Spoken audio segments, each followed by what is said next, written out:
Oi pessoal, como vocês estão? Então hoje é o dia, né, de continuar a tradição iniciada da gravação que eu estou fazendo há algumas semanas do quadro Trocas com a Mara, onde eu converso, né, sobre alguns assuntos interessantes, perguntas que vêm ou assuntos que eu vejo, né, na prática clínica, que eu vejo com os alunos, que eu acho importante para compartilhar, tá? E as últimas vezes eu tenho feito esse quadro gravado, mas hoje eu vou fazer ao vivo para facilitar para mim, né? Porque hoje eu tô com pouco tempo de editar, tô com um intervalinho agora entre um paciente e outro, e aí eu vou gravar ao vivo então, tá? Aí vocês podem aproveitar e fazer perguntas também sobre a temática. Quero dar as boas-vindas a todos que estão vendo esse vídeo ao vivo ou também gravado depois. Quem estiver vendo gravado pode deixar dúvidas nos comentários, sugestões, enfim, tudo será lido, tudo será bem-vindo. Quem estiver vendo gravado também já se inscreve, né, no canal do Trocas na Fono do YouTube, segue @trocasnafono no Instagram, compartilha com os colegas da Fono que gostam de voz, porque aqui eu falo com fono sobre voz, né, sobre a terapia de voz, sobre o que pode nos auxiliar a encontrar a técnica ideal para o paciente de voz. E o tema que eu quero falar hoje, que eu escolhi para falar com vocês hoje, é o seguinte: como diferenciar alterações de frequência, né, o pitch, a sensação de frequência, de origem da fonte glótica ou de origem no filtro vocal, que é algo que na prática é bem difícil, assim, eu vejo que precisa de muita prática clínica para conseguir identificar, né, para conseguir diferenciar essa percepção, porque é muito mais fácil né, eu diria assim, a gente conseguir perceber o pitch, dizer, é uma voz grave, é uma voz aguda. Até as pessoas leigas fazem isso. Quantas vezes a gente vê aqueles rapazes, né, com muda vocal incompleta, e até uma pessoa leiga fala assim, é uma voz feminina, ó, que voz fina, né? Então a frequência, assim, essa sensação é algo fácil de identificar.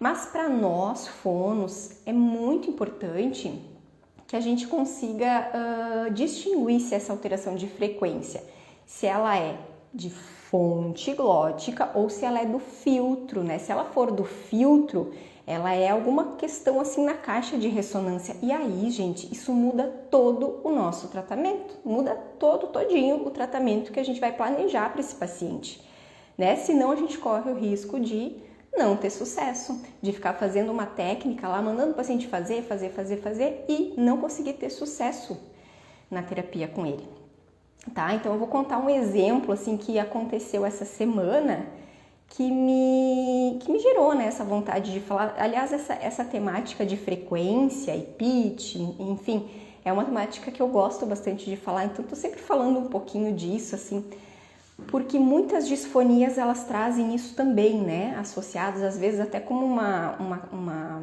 questão principal, né, dentro da disfonia. Então, assim, ó, essa semana eu estava lá com as alunas, lá no ambulatório de trans que a gente atende. Aí as alunas elas atendem e depois elas falam, né? A gente passa o caso em conjunto, junto com a equipe. E já aconteceu, não foi só essa semana, mas às vezes acontece que elas têm dificuldade de perceber assim, elas falam assim, a frequência tá grave, mas também tá um pouco aguda, né? O paciente gostaria de agudizar, mas já tá aguda. Então, se é uma trans feminina, né? Ou se é um paciente trans masculino, a voz, já parece homem, mas ainda tem uma coisa aguda, então. E eu entendo mesmo que é difícil, tá, gente? Eu entendo mesmo, e nesse vídeo eu quero dar alguns exemplos para vocês, até bem práticos, assim, de como que a gente pode fazer para, né, perceber essa diferença, da onde que vem essa alteração.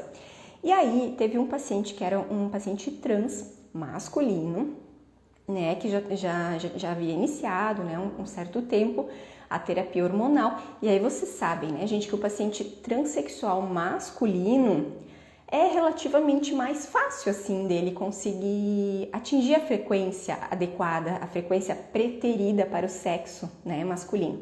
Porque com a hormonioterapia ele vai ter um crescimento da laringe, mais ou menos igual acontece na muda vocal dos rapazes, né? Então há aquela descarga, digamos assim, hormonal, ali aquele pico, enfim.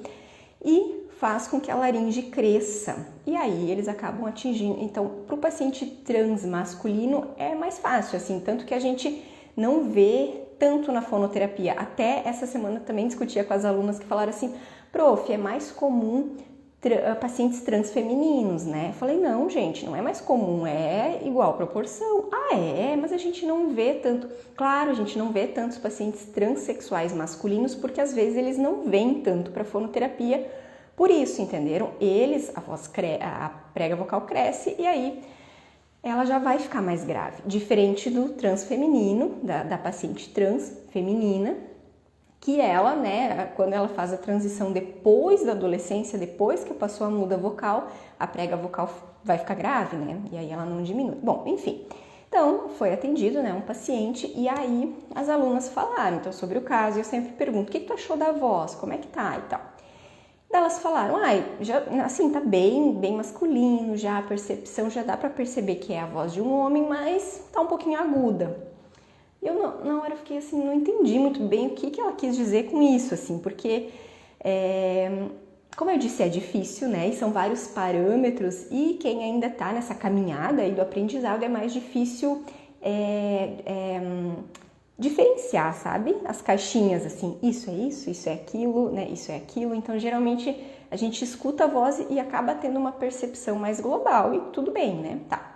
Aí quando eu fui, depois fui com ela lá da devolutiva, eu percebi, olha só que interessante, era um paciente que realmente tinha voz grave, né? A frequência fundamental era grave.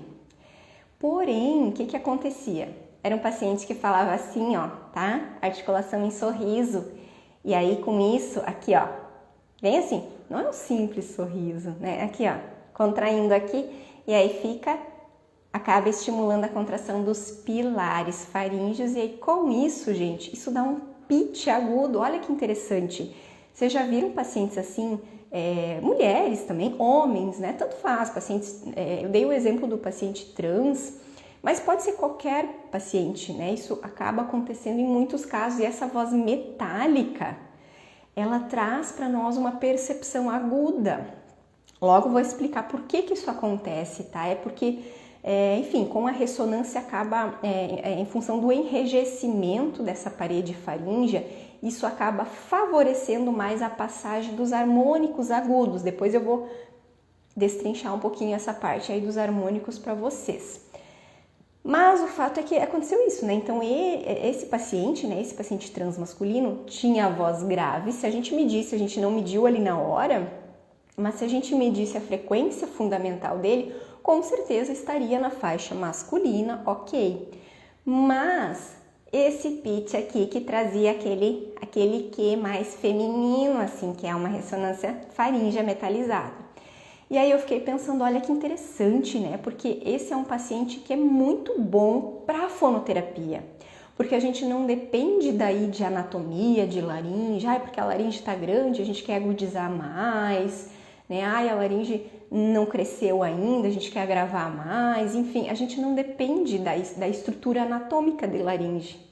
A gente precisa só, entre aspas, só, né? Porque na verdade não é tão fácil, mas a gente precisa trabalhar nesse ajuste de ressonância. E aí vocês entendem o que eu falei antes, que assim, é totalmente diferente daí. Se eu tivesse uma frequência fundamental mais agudizada aqui, ia ser outro trabalho daí, né?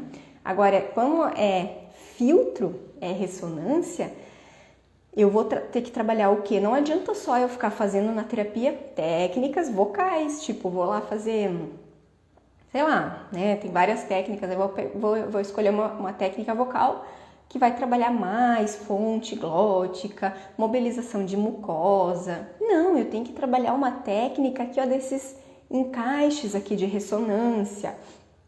Vou ter que usar muito, gente. E aí digo outra coisa para vocês em relação, não sei se vocês já atendem, já atenderam ou estão atendendo ou algum dia irão atender paciente com essa ressonância faríngea para modificar. É algo que não é fácil, porque é um hábito muito forte assim na pessoa, né? A pessoa fala assim e nem pensa. Então, assim, a gente tem que trabalhar muito, gente, percepção auditiva, trabalho com fala. Essa é outra coisa que eu falo muito também para vocês, assim, ó, que a gente precisa, a gente não pode ficar só naquela coisa de, tá, vamos para terapia, vamos lá.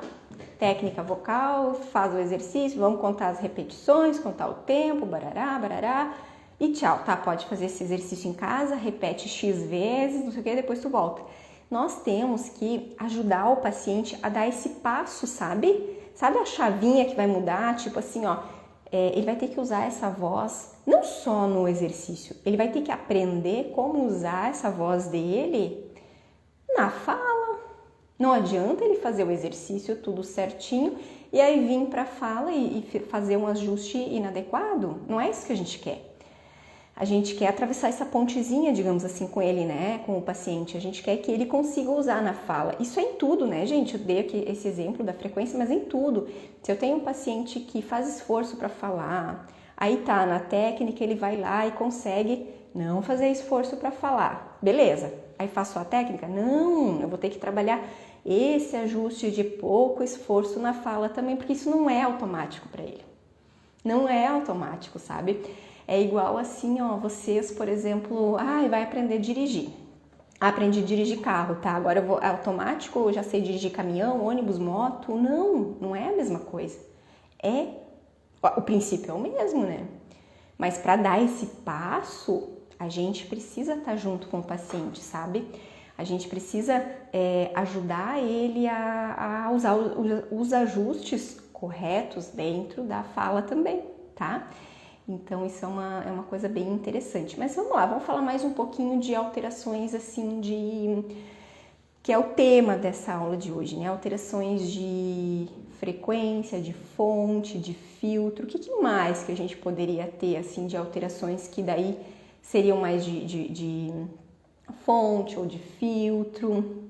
Aí a gente tem, por exemplo, as clássicas, né? As mudas vocais incompletas, né? Que daí tem componente de filtro também, mas vai ter mais de fonte, né? Quando o rapaz, por exemplo, deixa a laringe elevada em função ali de questões durante a muda vocal e a voz não agrava. Então, assim, a gente vê o pomo de Adão aqui, quer dizer que a prega vocal cresceu, ela tá ok, só que a voz, ela continua aguda, né? Então, é um paciente que mantém a laringe elevada. Daí por que eu disse que é um pouquinho de fonte e um pouquinho de filtro? Deixa eu explicar uma coisa para vocês, assim. Quando a gente tem a produção vocal, nós vamos ter a produção de harmônicos, certo? Não sei se vocês... se é claro para vocês o que são os harmônicos. Eu gosto bastante de falar nisso porque eu lembro assim, ó, quando eu aprendi a história dos harmônicos foi muito lindo. Eu estava no mestrado e numa aula eu consegui entender, né? Eu fiquei perguntando, fiquei bem chata assim, bem chata não, né? Chata na época, hoje que eu sou professora eu vejo que é tão bom quando um aluno pergunta, a gente gosta tanto, sabe? Porque daí mostra mais aonde que eu tenho que explicar diferente. Mas eu fiquei perguntando, tá, mas isso e aquilo, eu não entendi. Mas como? Eu não tô entendendo, não entendi. Como é que é isso? E a professora, assim, me explicando até que eu falei assim, eu entendi. Eu lembro até hoje que eu cheguei a ficar tipo, eu entendi. Então, eu vou tentar explicar para vocês de uma forma simples, da maneira com que eu entendi a questão dos harmônicos. Porque, assim, vocês vão ler várias referências, né, sobre técnicas vocais, daí vai tá lá, enfim... essa técnica aumenta os harmônicos, melhora não sei o que.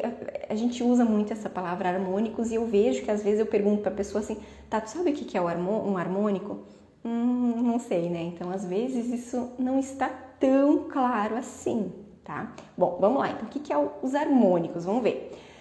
Bom, gente, vamos começar assim do básico. Então as pregas vocais, né? Eu vou fazer assim para vocês verem tipo a vibração dela, tá? Faz de conta que a minha mão é a mucosa das pregas vocais, né? Então, a mucosa abre, ó, a prega vocal, o músculo, durante a fonação, ele vai estar fechadinho. O músculo não fica abrindo e fechando, tá? O músculo se aproxima, os músculos, o tireoaritenoide, eles vão se aproximar e eles ficam. E é a mucosa que vai fazer essa vibração. Então a mucosa tá ali, aqui o músculo, aqui a mucosa. A mucosa ela vai fazer isso aqui, ó. Vai ter o ar embaixo dos pulmões que vai estar vindo, vai abrir aqui, tá? Abriu toda a mucosa, passou o ar, modificou a pressão ali, grudou aqui. E aí ela vai fechar. Então essa aqui é o ciclo vibratório que a mucosa faz, tá? Quando ela faz uma vez esse ciclo inteiro, tipo esse movimento completo, né? Então, ó, fechou, chegou no ponto que tá, vai começar a abrir. É um ciclo vibratório. E a quantidade desses ciclos vibratórios por segundo é que vai definir a minha frequência fundamental, tá? Então, se eu tiver, por exemplo, 200 vezes esse movimento, 200 vezes esse ciclo acontecendo, então vou ter uma frequência fundamental de 200 Hz. 200 Hz significa que a prega vocal, a mucosa fez 200 vezes esse movimento de abrir e fechar, tá? 200 vezes esse ciclo. Então, isso é a frequência fundamental, tá? Então, a mucosa inteira, ela vai fazer esse movimento e vai gerar um puff de ar, assim, né? Vai gerar um puff de ar que foi transformado ali em som, tá? Através dessa vibração. Que é essa grande que a gente escuta. Mas, gente, pensem comigo, assim, ó.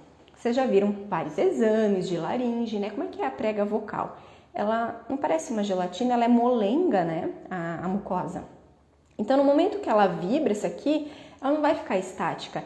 Ela vibrou e aí esse movimento da mucosa, ela vai continuar, tá? Pensem assim, ó. Quando aquele clássico, né? Da pedra no lago. Joguei uma pedra no lago, gerou uma onda grande, mas gerou uma onda menor depois, uma onda menor depois, e assim por diante, até que essas ondas aí percam energia e aí ela para as ondinhas, né? A prega vocal é igual, gente. Eu vou ter esse movimento grande da mucosa, mas a mucosa, ela continua, ela recobre toda a prega vocal. Então, vai ter esse movimento grande e vai ter outro movimento menor. Esse outro movimento menor, ele vai ser, gente, o segundo harmônico, porque o primeiro harmônico é a mesma coisa que frequência fundamental, tá? Então, frequência fundamental e primeiro harmônico é a mesma coisa, tá? É o grandão, como é a mucosa como um todo vibrando, é a frequência grande que a gente escuta claramente. E aí, um pedacinho da mucosa vai gerar o segundo harmônico, tá? Aí vai gerar mais uma vibraçãozinha pela metade daquela metade da mucosa e aí assim vai indo.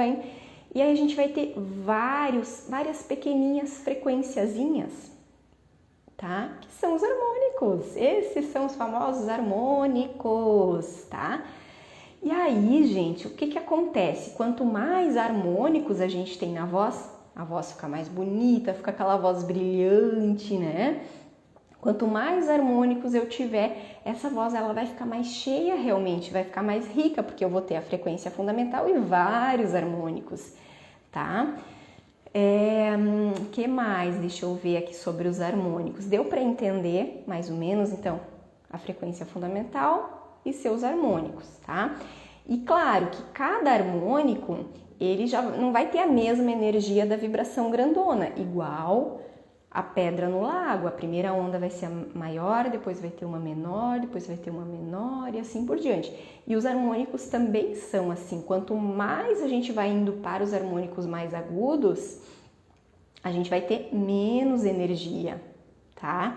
Olha aí o pessoal comentando, olha que lindo ver as colegas queridas me prestigiando. Ó, beijo meninas, beijo Elisa, que alegria te ter aqui também.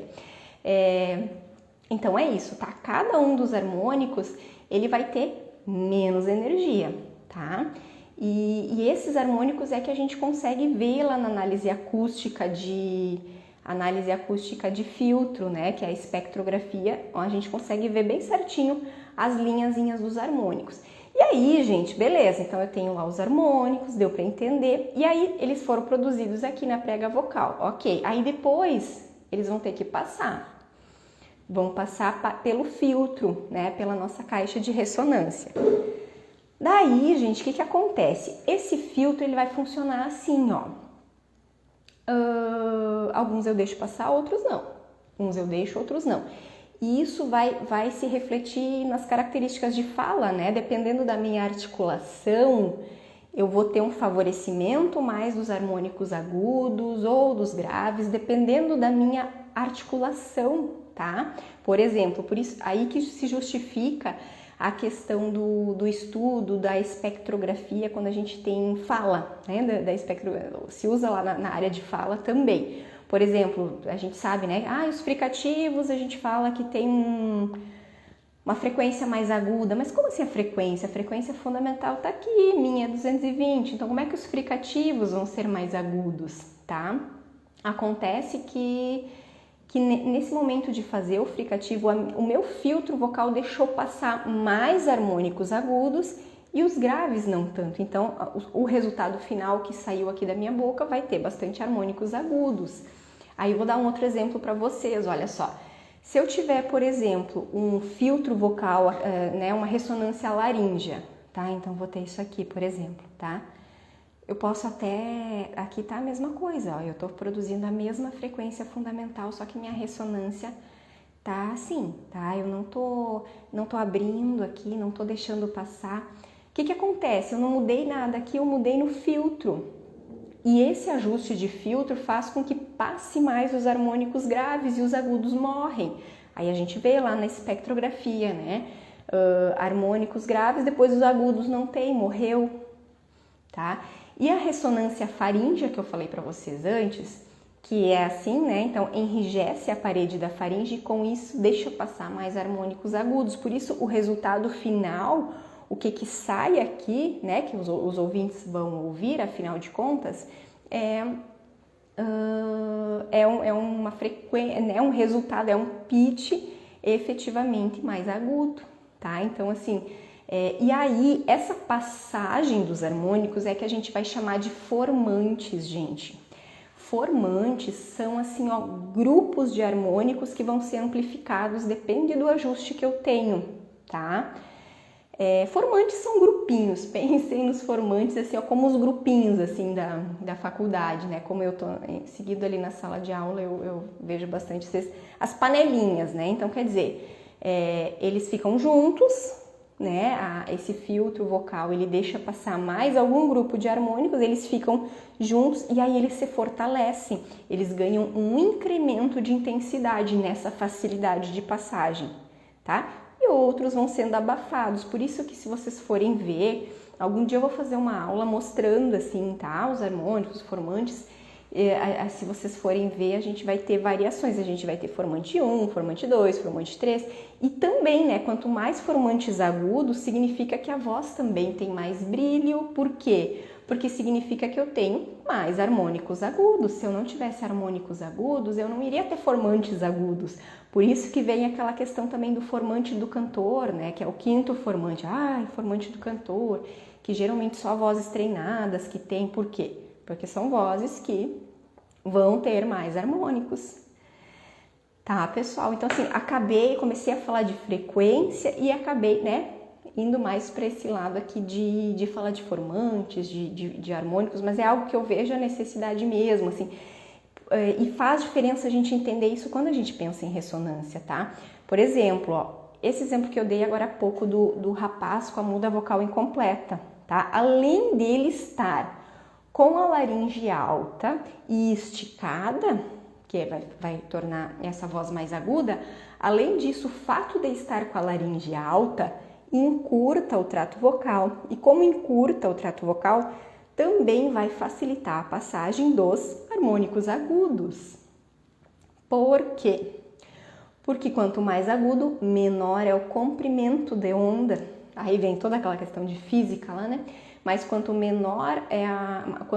mais aguda a frequência, menor é o comprimento. Então, se o comprimento é menor, se eu tenho um espaço menor, eu vou conseguir passar mais os harmônicos agudos. E aí eu tenho vários ajustes de ressonância que vão interferir na minha frequência, no meu pitch. Por exemplo, se eu jogar a minha língua para trás, tá? Estão vendo que eu tô fazendo essa ressonância posterior aqui? Olha que engraçado, né? Ó, aqui tá igual, não deixei a minha voz mais grave. Só que por eu jogar a minha língua para trás, eu tô a laringe tá presa na língua, né? Então, eu tô jogando a minha língua para trás. E aí, esse meu tubo, esse meu trato vocal, ele fica mais comprido e aí vai passar mais facilmente os harmônicos graves. Olha que interessante. Outra coisa, fefeio, tá? Se eu tiver um fefeio também, já deve conhecer alguma pessoa com fefeio. Olha que coisa interessante, o que tá acontecendo aqui? Eu não mudei aqui, gente, eu não mudei nada aqui, mas só anteriorizei um pouquinho minha língua. Se eu anteriorizei a minha língua, eu puxei a laringe um pouquinho mais para cima. Se eu puxei para cima, eu encurtei um pouco o trato vocal e favoreço os harmônicos mais agudos. Olha que interessante, né? Então faz diferença esse entendimento aí, o que tá deixando o meu pitch grave, meu pitch agudo, o meu, né? Não quero dizer o meu, mas o pitch do meu paciente que eu estou ouvindo, grave e agudo, o que está deixando? Porque isso vai interferir no que eu vou fazer de tratamento com ele. Tá bom? E basicamente é isso, assim, ó. Nossa, gente, eu teria muito mais coisas para falar sobre esse assunto de frequência, é um assunto que eu amo muito e a gente pode falar muito mais disso em outras vezes, em outras lives, em outros vídeos também. Quero aprofundar muito mais isso com vocês. Deixem as dúvidas de vocês depois nos comentários, que daí isso vai me gerando mais ideias para estar falando com vocês e a gente vai aprofundando, tá? Mas o fato é que assim, a gente precisa realmente entender onde é que tá o fator que está ocasionando essa alteração de frequência para eu escolher a técnica ideal. Como eu falo, né? A técnica ideal. Qual que é a técnica ideal? É aquela técnica que vai funcionar para esse paciente. Por isso que não tem assim... Às vezes eu recebo no Telegram, ai Mara, me diz uma técnica para agudizar a voz, me diz uma técnica para gravar. Eu não tenho como dizer assim, eu preciso ver o paciente, ver quais as características que esse paciente tem, para daí conseguir falar, né? Falar sobre isso e aí fazer um ajuste adequado para ele.